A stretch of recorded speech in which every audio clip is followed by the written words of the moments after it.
So I'm a 22-year-old girl from Bulgaria and I am studying arts in another town.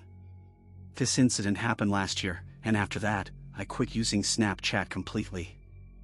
I was back home at my parents' house for Christmas vacation, so this happened a little after New Year. My parents' house is in a little village near a big town where I grew up. We moved to the village and we now live in a 2-story house. I was sitting one night in my room, drawing in my sketchbook and listening to some amazing music on YouTube. It was about 2 o'clock and I was immersed in the music. Suddenly, I received a notification from Snapchat that someone added me.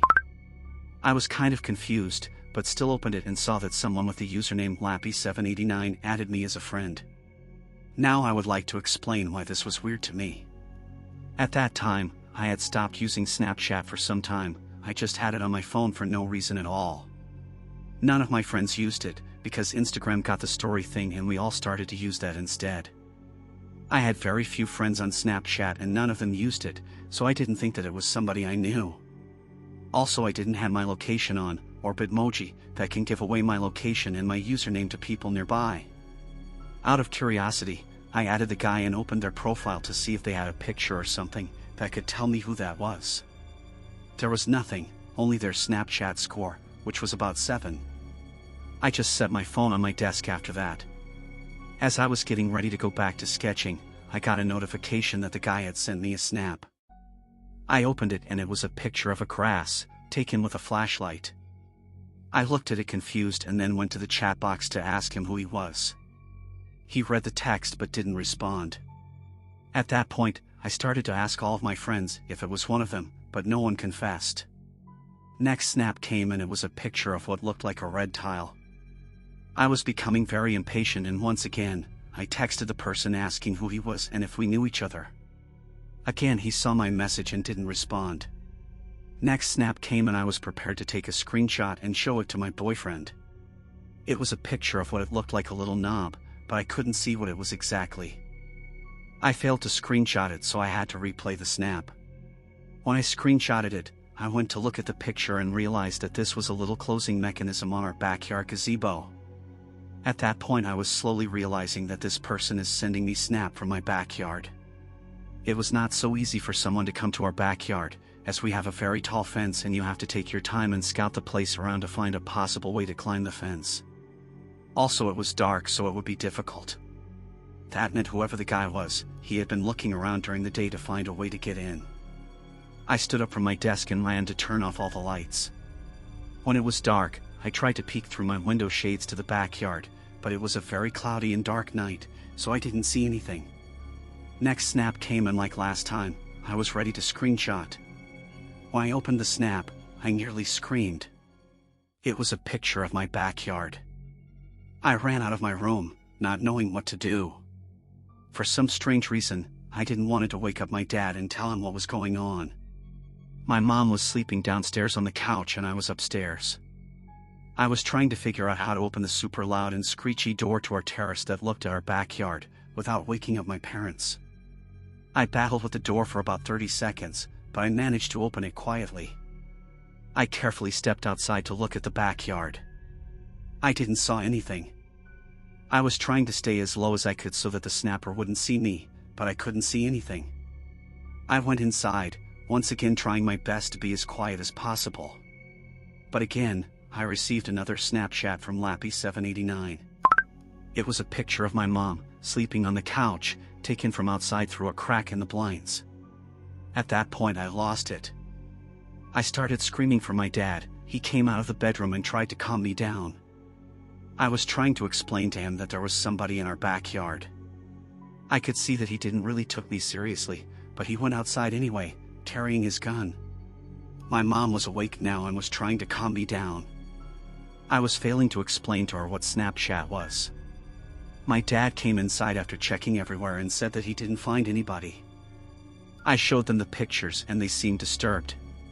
But I said that it was probably a kid or one of my friends, trying to mess with us. But all of my friends live either in my hometown or other towns in the country. I don't know anyone in the village. So the idea that it might have been somebody I know didn't seem right to me. I went into my room and calmed down. I had 3 new snaps from Lappy789. They were a picture of our front gate and 2 messages saying "see you soon." I immediately blocked the account and I barely slept that night. I texted and called all of my friends, begging them to confess if it was one of them, but nobody did. When I told my boyfriend what happened, he asked everybody that he knew, but still nothing. We tried to find the account, but we soon found out that they had deactivated it. I deleted Snapchat that night and I don't think I'll ever use it again. The next day I went outside to look around and see if the creep left something behind, and I saw footprints on a little muddy patch near the place that they took the photo of my mom. My dad doesn't seem to believe it was the footprints of the intruder. To this day, I still don't know who it was. I've asked everyone that I know, but nothing has come of it. It has been a year since that incident and I still wonder what his intentions was.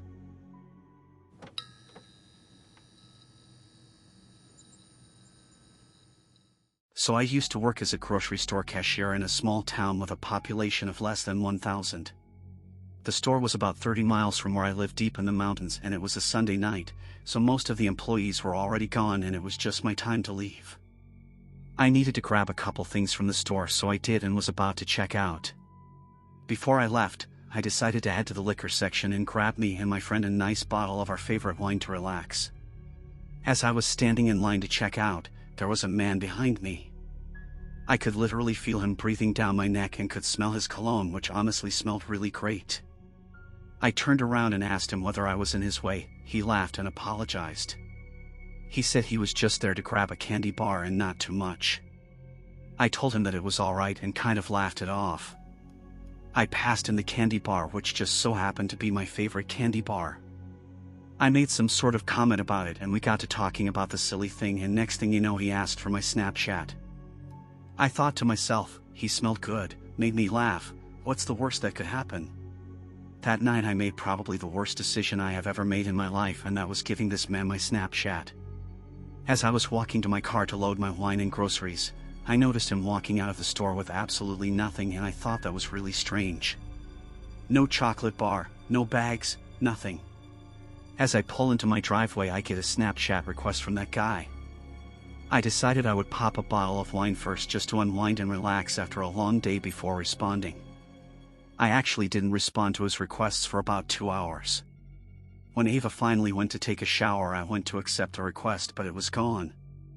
I refreshed the app thinking it was a bug and it would pop back up, but there was nothing. I shrugged it off and thought nothing really of it. After sleeping for what seemed like hours and seeing the sun glaring into the living room, I reached for my phone to check the time. There it was again, Snapchat request from the guy I met. I immediately accepted it and got a message from him joking about not accepting the request. Honestly, at the time I took what he said as a joke, but now that I look back at it, he wasn't kidding around at all. I replied saying sorry and explained to him that I was with a friend. He responded saying, "I don't like liars," and sent me a picture. It was a picture of me asleep on my couch in front of the TV. It was time-stamped at around 3 a.m. and he messaged me saying, "I will see you soon." I woke up my roommate Ava and explained everything that happened to her. She strongly suggested we should go to the police. We made a report, but there was nothing they could really do. We weren't even sure that the name he gave me was actually his name. They suggested us that this was all a joke and that we would be just fine and to make sure our doors were locked. But I didn't feel like it was a joke. That was real. Someone followed me home from the store without me noticing and was taking pictures of me from outside. That night me and Ava locked our doors and decided to sleep in the same room. It took me hours to fall asleep, but when I finally did, all seemed well. I woke up and made some coffee. I noticed Ava had left earlier than usual for work. There was no new notifications on the phone, so I thought maybe it was just a joke gone too far, and maybe whoever that guy was, he must have given up on the joke. I went outside the front door to enjoy looking out into the trees, but I stepped on something. I took my foot off and saw that it was my favorite chocolate bar. I closed the doors and peeked through the blinds on my windows. I wanted to call the police, but they would just laugh at me if I told them someone left a chocolate bar in front of my door. I was freaking out, so I called Ava. I could hear ringing and vibrations from upstairs. I took my phone off my ear and just listened to it. Ava's phone was ringing upstairs. I went up the stairs and slowly opened her door. Room was empty, but her phone was on her dresser. Then I got a Snapchat notification on my phone. It was from that guy and he had sent me a picture of Ava. She was stabbed and was in a car's trunk. Looking at that, I collapsed on the ground with my phone in my hands. I couldn't believe this crazy man had actually killed her. I went to call 911 but I got another Snapchat notification. It was from him again, only this time it was a picture of my front door opened. I slammed Ava's door and locked it and called the police. I told them my friend was murdered and that the murderer was potentially still in my house. Since I lived around 30 miles from the station, I knew it would take some time for them to get here. I heard a door slam down the stairs. I tried to get Ava's room window open so I could go on the roof and jump off the garage. I struggled to get the window open and the guy was banging on the doors over and over again. I finally opened the window and at the same time he broke the door down. I slid off the roof onto the garage and fractured my elbow, but I just started to run. I finally reached the road and I waited for someone to help me. Suddenly, I heard a vehicle coming down the dirt road in the distance, but before I jumped out into the road from my hiding place, I kept getting nervous thinking it was that guy still around. Sure enough, I saw the same black Bronco truck the man got into at the grocery store pull up. There he was driving slowly with his head out the window looking back and forth throughout the tree line. For about 5 minutes he was doing circles looking for me.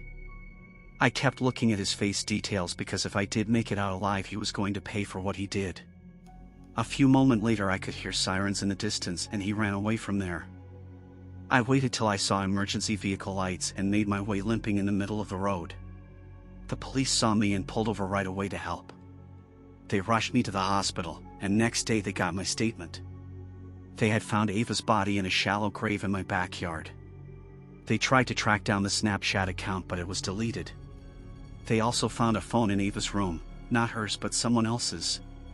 It ended up being a prepaid phone so they couldn't trace any information on it, but they told me there were thousands of pictures collected on the phone from the past 2 years. Pictures of me and Ava sitting on our couches, having dinner, sleeping, shopping at grocery stores and many more. It was enough to even freak the detective out. They had no clue who this man was or where he was.